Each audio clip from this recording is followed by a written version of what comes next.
Apa tuh yang kemarin? Kemarin kita ngapain ya? Ada yang masih ingat?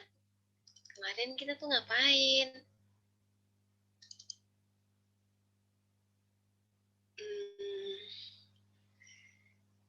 Bentar, saya juga agak gimana gitu.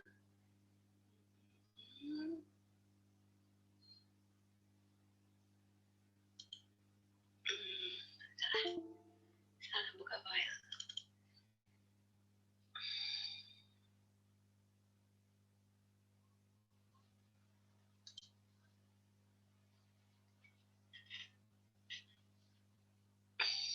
Baiklah, kita lanjut ya ke sini. Nah, kemarin kan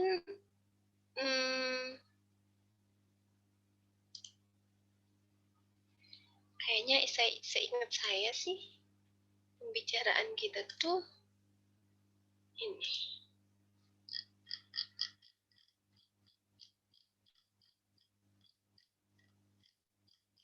Siapa yang udah? Kita pakai if ya kemarin bahas percabangan, benar nggak sih? Benar nggak? Benar. Nggak benar. Saya mau lanjutin ke if else, nanti bedanya apa? Ada yang belum presensi. Ayo sekarang lah.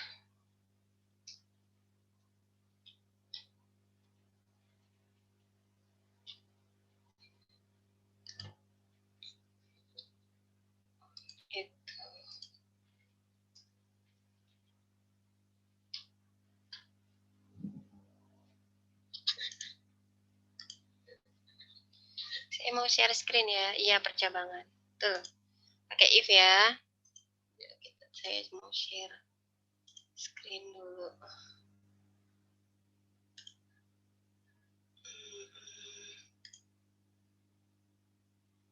Kita ke sini. Kita ke sini dan kita coba borlannya. Bisa nggak ya? Kemarin borlannya ngambek.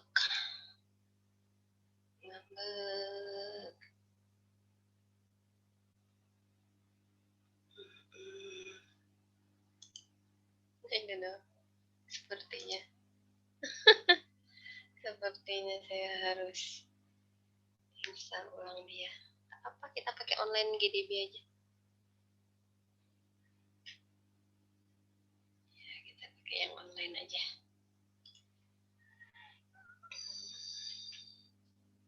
Oke.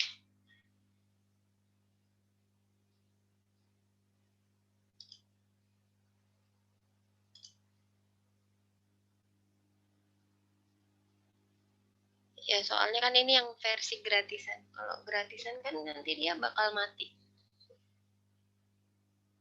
Bakal kayak gitu. Tuh artinya nggak apa-apa. Saya uninstall dulu, saya install lagi pakai master yang kemarin. Kayak gitu-gitu aja. Soalnya saya tidak terlalu tergantung dengan Borland karena saya tidak ini membutuhkan Borland untuk pekerjaan sekarang ya kayak penelitian. Jadi nggak terlalu. Kalau kayak Rapid Miner, BK itu saya cari yang bagus. Ini kan buat tools ngebuktiin aja pada saat ngajar gitu kan. Dan kalian juga bisa ini sih, bisa mungkin bisa pakai yang online aja, nggak usah install gitu. Saya tuh kenapa install karena supaya hemat itulah internet. Yuk, ada iklan pula.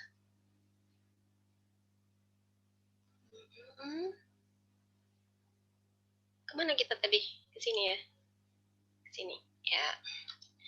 Nah, ini kan yang kemarin kita bahas ya. Yang kemarin kita bahas. Ini bisa kebaca nggak di layar kalian masing-masing? Mana responnya?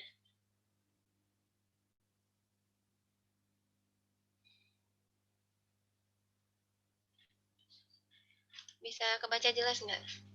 Oke, terima kasih responnya bisa kebaca ya. Ini ada yang nyusul-nyusul. Yang nyusul-nyusul ini udah saya inputin ya.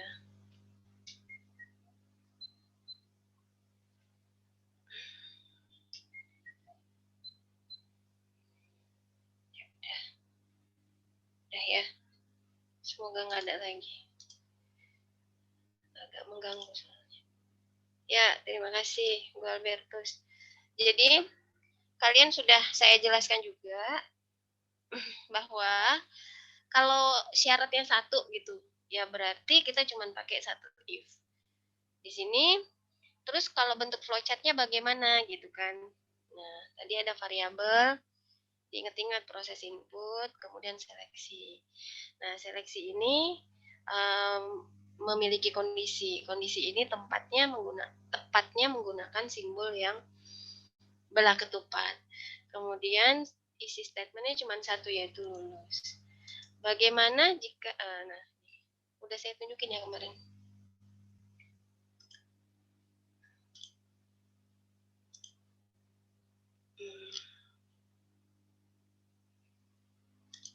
Ya, sama-sama.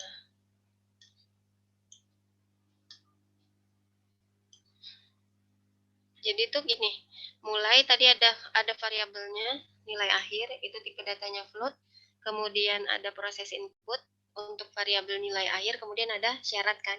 Syaratnya apakah nilai akhir lebih besar 80? Kalau iya, tadi isi statementnya tampilkan lulus. Kemudian setelah statement tampilkan lulus tidak ada instruksi apapun, maka ya dia ke selesai. Tapi kalau tadi nilai akhirnya nggak benar nih, lebih besar 80, salah, ya udah tidak. Dan kemudian tidak ada instruksi apapun di sini. Nggak ada instruksi tambahan lagi. Jadinya sudah selesai. Apa yang terjadi jika ditambahin soalnya nilai akhir lebih dari 80? Dinyatakan lulus mata kuliah algoritma jika mendapatkan, nih, saya taruh di sini.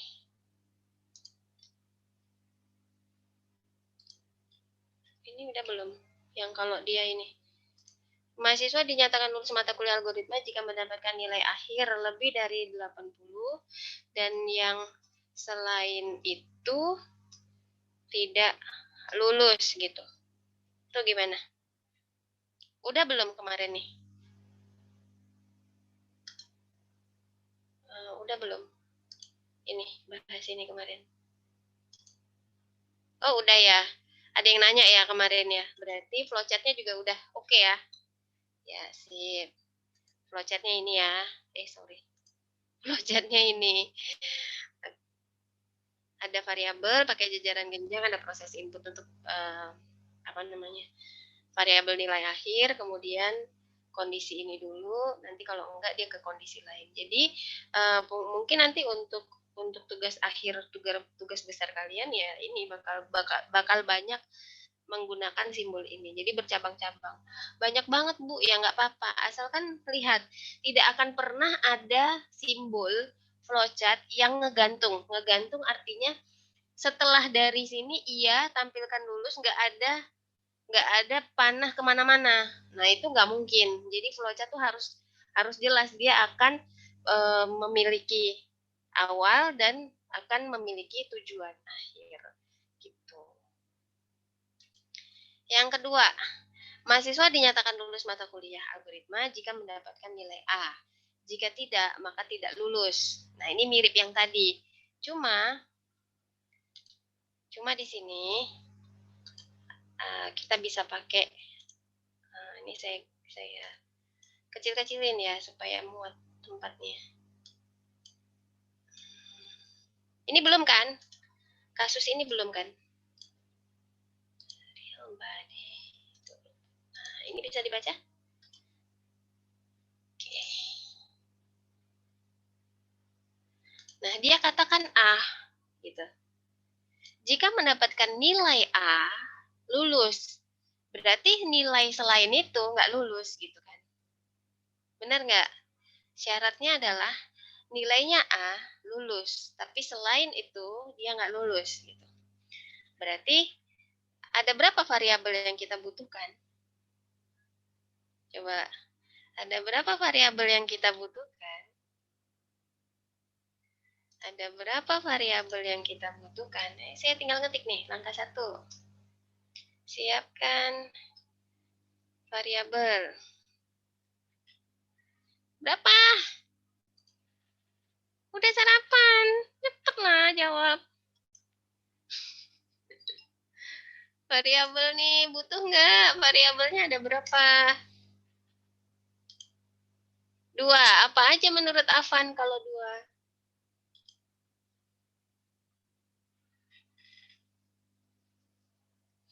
Syaratnya itu kalau nilainya sama dengan A, value-nya ya yang mana? Value-nya angka atau huruf nih di sini untuk syarat. Kalau nilainya itu sama dengan A, huruf kan? Value-nya tuh huruf. Berarti harus ada tempat yang menampung huruf gitu kan? Apa nama tempatnya? Iya betul, Fajar. Pakai char nih. Tipe datanya nih char. Setuju saya. Char. Nama variabelnya saya beri nilai. Oke, sampai sini. Ada variabel nilai tipe datanya char. Oke. Kemudian, udah diketahui belum? Ini saya orek-orek nih di sini ya. Saya orek-orek gini. Kayak tadi yang contoh di atas. Jadi, syaratnya kalau nilainya itu sama persis, berarti sama dengannya 2 kali. Ini kesamaan nilai. Operator bukan ini kesamaan nilai. Iya, operator apa? Operator penanda kan, masuk ke situ. Sama dengan A, gitu. Maka lulus. Ya kan? Nah, ini adalah variabel. Udah bikin aja syaratnya. Nanti ketemu, oh ini berarti variabel. Lihat value-nya, angka atau huruf. Karena huruf dia beri tipe datanya char. Begitu. Udah tahu belum nilai yang mau dikomparasi itu benar A atau enggak? Belum tahu, belum ada isinya. Maka langkah kedua adalah proses input gitu. Untuk siapa yang diinput? Variabel nilai.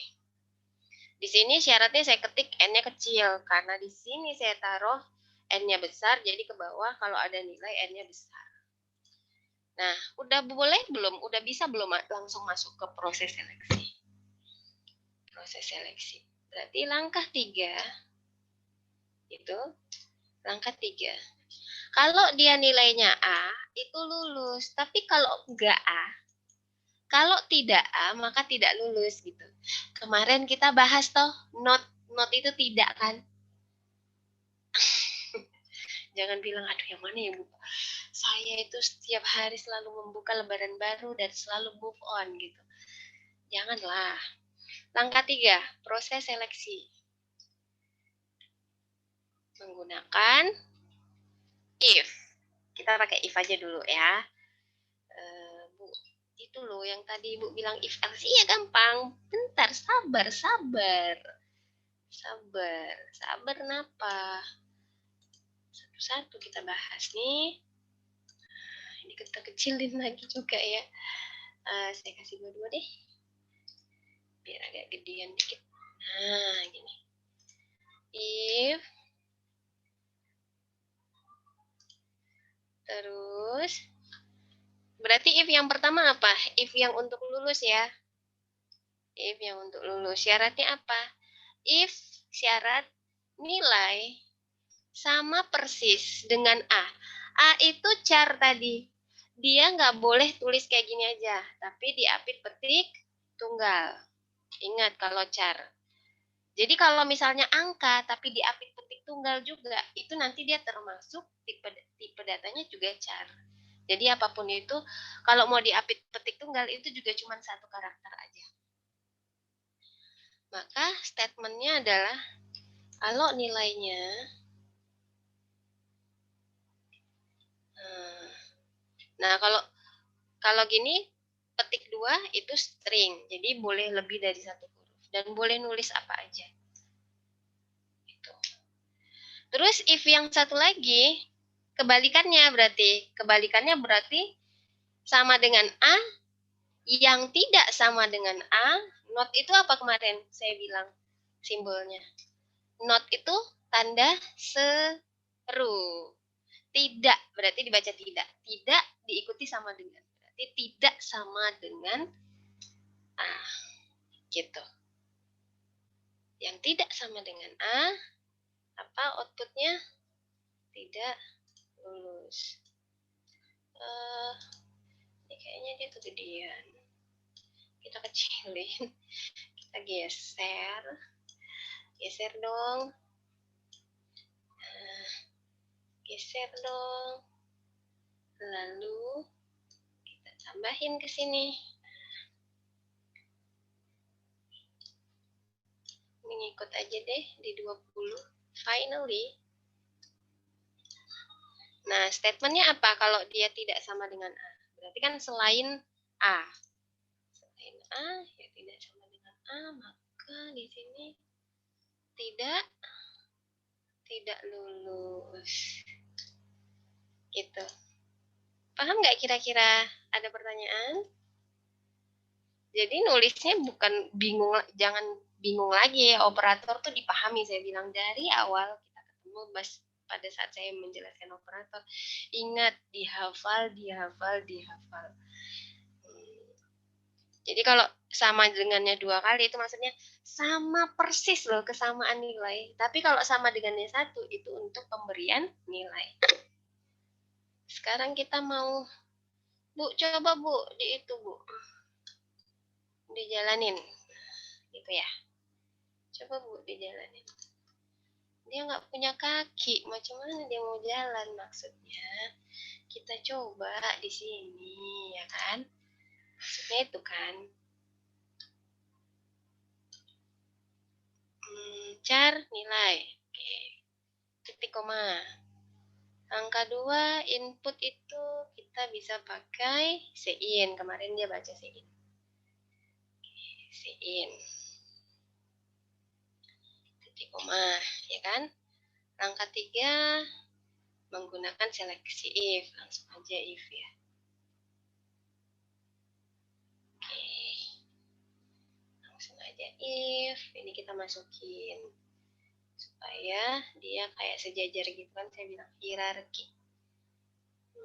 Sepertinya online GDB ini hierarki. Nah, yang tadi tampilkan jadi cout. Cout. Oke. Ininya diperbaiki. Karena petiknya agak beda kan. Penulisan petiknya agak beda. Ini ganti cout. Tampilkan itu diganti cout. Petiknya juga diperbaiki. Nah, jadi nanti ini. Car nilai, sein nilai, jika nilai nah.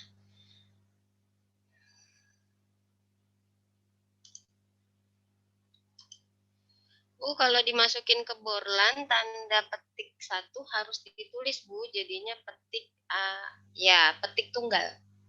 Petik tunggal namanya. Coba ini sama nggak ya petik tunggalnya? Oh, beda. Nanti error. Ya udah diketik ulang lah. Ya, jadi petik, representasi petiknya itu dari keyboard berbeda ya ternyata di halaman program. Oke, kita coba nih, kita jalanin. Cetut. Compiling. Nah, kedip-kedip, tidak ada notif, berarti ini sukses ya. Tidak seperti Borland yang di halaman saya itu. Saya masukin A. Sama persis kan? Ini A, sama persis nih. Ini saya enter nih, berarti jawabannya apa dong? Lulus. Oke. Ketika saya run lagi nih. Kalau saya masukin angka 1, outputnya apa nih? Saya masukin angka 1, outputnya apa? Mana? Kalau saya masukin 1, outputnya apa? Oh iya, dia termasuk nggak lulus karena dianggap selainnya gitu. Pintar kalian ya. Makan apa tadi ya? Kok bisa pandai anak orang? Nih, akhirnya tidak lulus. Jadi kayak dianggap tidak sama dengan A. Apapun itu yang nggak sama dengan A, dia baca tidak lulus. Gitu. Nah, Satu lagi, ini kan syaratnya cuma 2 ya, gitu kan. Cuma 2. Apakah, ini ada cara lain yang nggak usah nulis kayak gini? Ada. Namanya apa? Ini tadi percabangan yang if pasangannya else. Else itu bahasa Inggris ya. Bahasa Indonesianya apa? Else itu lainnya. Selain itu, gitu ya. Selain itu. Atau Bu, saya males lah saya nulis ini. Ya udah, boleh aja kamu pakai else di sini. Ketika ada else, itu tidak ada kewajiban menuliskan syarat. Yang wajib menuliskan syarat setelah if itu wajib diikuti syarat. Gitu, atau kondisi. Tapi else ini biasanya digunakan di percabangan atau pilihan yang terakhir. Karena selain yang di atas tadi else, selain itu else gitu. Jadi biasanya else itu dipakai di terakhir. Atau ya udah kita coba gini ya. Kita coba di sini. Yuk kita ganti yuk. Else. Tuh ya. Kita ganti else ya, kita jalanin. Set. Kita masukin A dulu ya. Enter. Enter. Lulus ya. Kita jalanin lagi. Masukin huruf lain. B. Else ya. Harusnya kan masuk ke else. Tidak lulus ya. Saya enter. Tidak lulus. Sama kan? Cara bacanya sama. Nah, nanti kalian akan ketemu lagi. Ketemu lagi dengan cara yang satu lagi. Else if. Apa bedanya gitu? Bedanya itu kalau else if, dia else diikuti kata if. Nah, karena ketemu lagi if, maka harus diikuti dengan yang namanya syarat gitu. Harus diikuti dengan syarat. Pokoknya kalau ketemu if, jadi apa Bu bedanya? Misalnya if, pakai if, atau if, else sama aja. Sama aja. Jadi suka yang mana gitu. Gimana? Asik nggak? Else if diikuti dengan nilai tidak sama dengan A. Yuk kita jalanin. Kalau A masih, kita coba dulu yang A. Enter, masih lulus. Kita coba yang lain. Saya masukin 10. Berarti kan tidak. Else if tidak sama dengan A. Saya enter, tidak lulus jawabannya. Saya jalanin lagi. Pokoknya selain A yang di entry, saya masukin halo juga bisa. Halo. Nanti dia akan nganggap ini selain dari A. Saya enter, tidak lulus juga. Nah, biasanya kalau untuk ke end user, kalau ini kan kita sendiri yang bikin, kita yang sendiri yang tahu, kita tahu masukinnya nggak boleh ngawur, nggak boleh halo, selamat datang, nggak boleh dong. Kan selain A berarti ada huruf lain ya. B, kalau nilai huruf itu kan A, B, C, D, E. F nggak ada. Jadi nanti nilai kalian dikonversi ke huruf itu A, B, C, D, E gitu.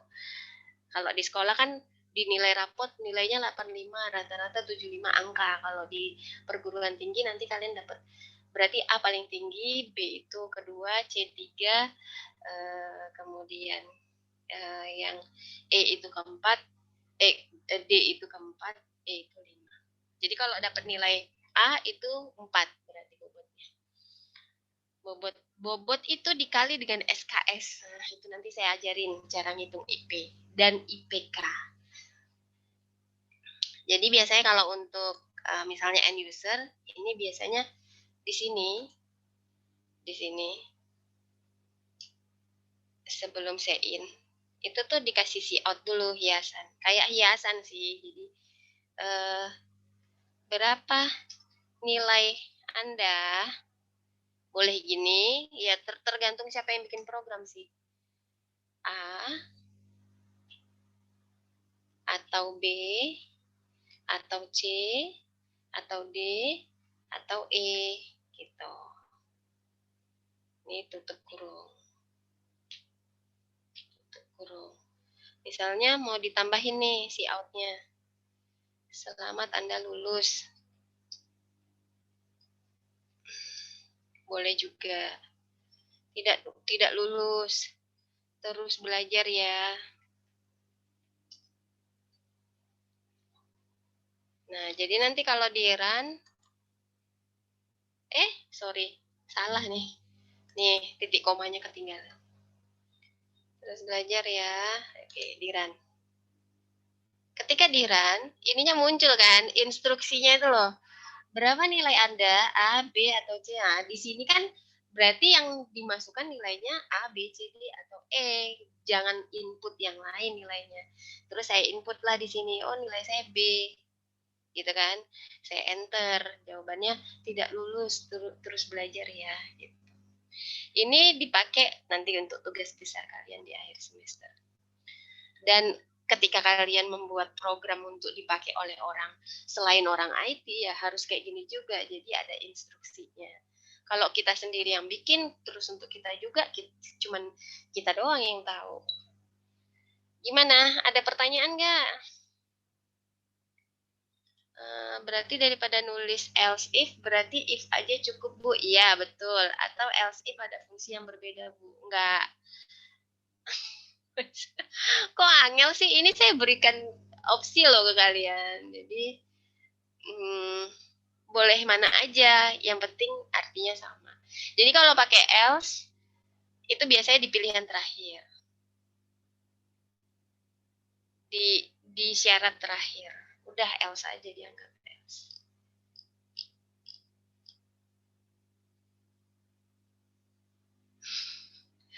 Fungsi itu namanya modular ya. Itu kita pelajari nanti nih setelah ini, setelah percabangan, kita masuk array dulu. Setelah array baru masuk fungsi. Nah, itu namanya fungsi atau modular. Bu, kalau misal ada 5 mahasiswa yang mau di-input nilainya, caranya seperti apa ya, Bu? Nah, kemarin kita bahas apa sebelum percabangan? Sebelum percabangan. Ada perulangan, yaitu cara inputnya. Terus nanti berarti percabangan itu ada di dalam perulangan atau perulangan yang ada di dalam percabangan. Logiknya gimana? Itu belum. Wah, sih saya jadi punya ide nih ngasih kasus kayak gitu. Siap-siap ya. Terima kasih pertanyaannya, Alvan. Bisa, iya, bisa dijadikan satu. Jadi siapa yang di luar, siapa yang di dalam. Tergantung kita mau cara kerjanya kayak gimana. Berterima kasih pada Alvan. Aduh, pagi ini seru sekali ya. Yuk, kita lanjut. Saya kasih yang mudah-mudah dulu ya. jangan kalian lempari rumah Alvan. Itu tandanya Alvan tuh visioner. Nah, ini yang tadi. Input nilai, jika nilainya A, lulus. Selain itu, else. Nah, nih, ya. Sekarang, problem kedua. Coba dong, problem kedua. Coba dong, problem kedua. Kira-kira gimana nih caranya ya? Gimana caranya kira-kira? Saya tunggu ya. Masih ada waktu kok kita. Coba saya tunggu 5 menit, bisa jalan nggak nih logiknya? Masih lulus dengan tidak lulus. Ini nih, kenapa sih Bu lulus tidak lulus? Karena ini cara yang atau kasus yang gampang untuk dinalar di awal-awal. Nah, besok udah mulai nih. Jika belanjanya lebih dari sekian, dia akan dapat diskon sekian, dan masih banyak rentetannya. Ini dulu.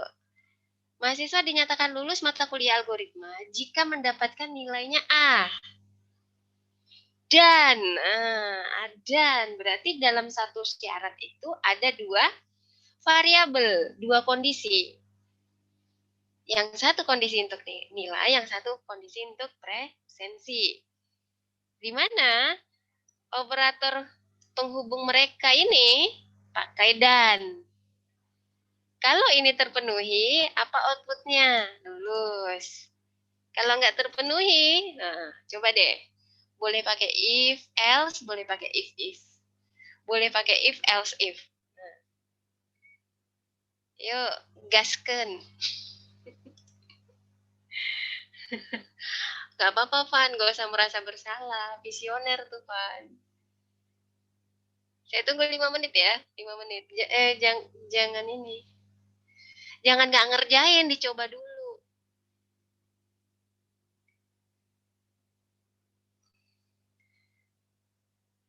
Saya tunggu ya.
Baik, saya kembali. Saya lihat.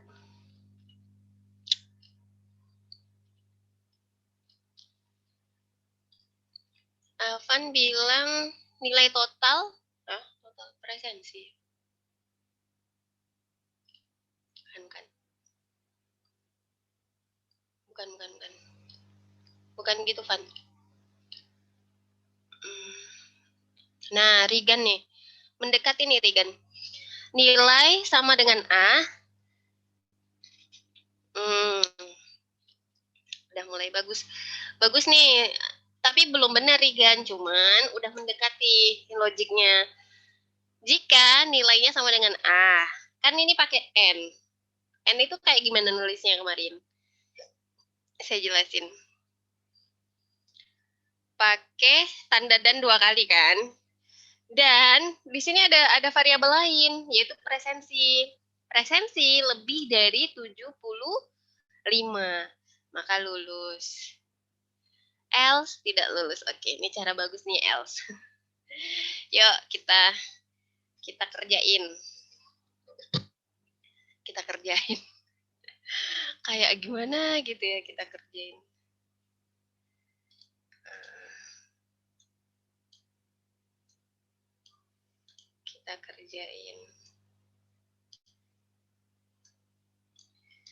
Jadi ada 2 variabel, di mana variabel yang pertama itu nilai, tapi kan dia pakai huruf, maka tipe datanya char gitu loh. Nah, kalau presensi itu angka. Persen itu boleh di langsung 0,75 atau 75 aja. Jadi kayak mewakili aja, persentasenya nggak usah di-include-kan gitu. Persennya nggak usah di-include-kan, boleh. Jadi memang ini ya, kita butuh 2 variabel. Langkah pertama, siapkan variabel. Nah, variabelnya yang satu tuh char. Char itu untuk si variabel yang namanya nilai. Itu. Terus, saya pakai titik koma ya, maksudnya ini variabel yang berbeda. 75 kehadiran kan nggak bisa, kamu hadir berapa kali waktu kuliah? Kayaknya 5,5 kali gitu. Enggak ya. Jadi bulat, integer. Untuk variabel presensi. Itu. Langkah 2, karena si nilai yang mau di-compare dengan presensi yang mau di-compare belum tahu. Jadi, langkah kedua itu kita input nih. Langkah 2, proses input untuk nilai dan presensi. Nah, ketika di sini, terus langkah diasumsikan kan variabel nilai sudah ada isinya, presensi juga udah ada isi datanya. Sekarang langkah ketiga. Langkah ketiga, sudah bisa langsung masuk ke proses seleksi menggunakan if. If yang pertama,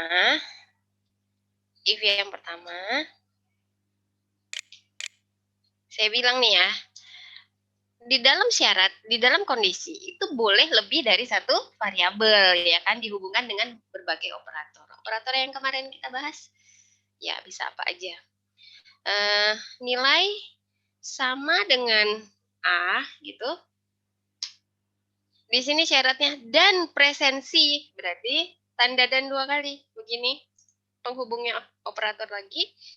Dan presensi lebih besar dari 75. Apa yang akan terjadi? Tampilkan lulus. Udah. Nih. Kayak gitu. Ini 20 ya. 20. Ini kok agak beda. Ctrl Z. Ini saya kasih 18. Kalian bisa baca nggak nih? Bisa baca. Nah, terus yang kedua, selain itu gitu ya, boleh pakai else. Kalau ribet lah Bu nulis syaratnya, ya udah pakai else aja. Selain itu, nggak lulus. Selain itu nggak lulus. Oke.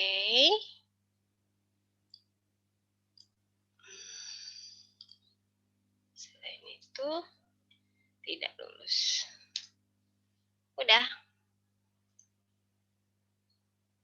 Gimana? Paham?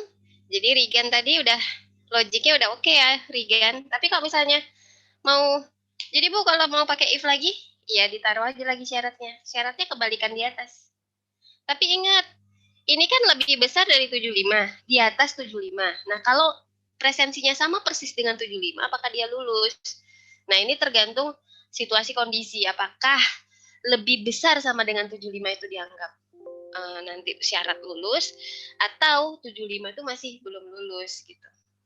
Jadi kalau di atasnya ini nggak ada tanda sama dengannya, berarti nanti yang di bawahnya ada tanda sama dengannya, agar nilai 75 pas itu diakui. Kalau misalnya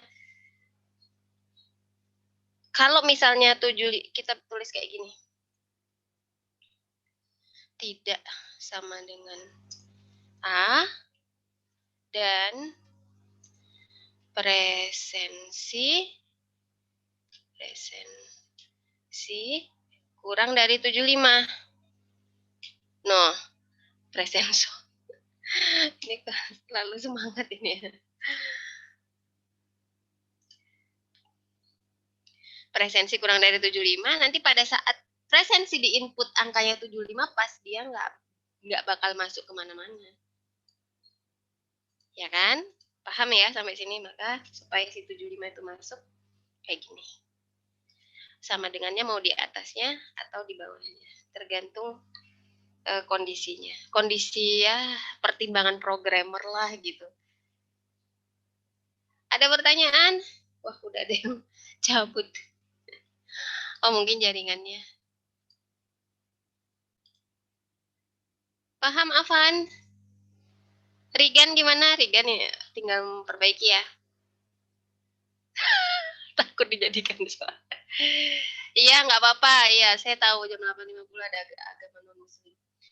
Oke, karena belum ada pertanyaan, kita akan ketemu lagi di hari Rabu minggu depan. Semoga tidak ada halangan, tidak ada apapun, sehat semua ya.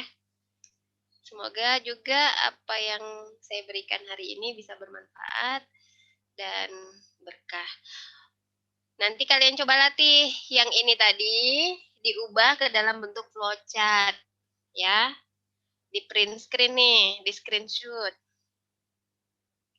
Sama-sama, terima kasih untuk atensinya. Saya akhiri ya. Assalamualaikum warahmatullahi wabarakatuh.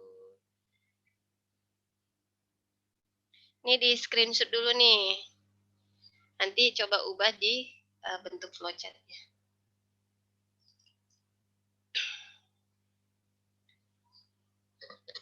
Boleh meninggalkan ruangan ya.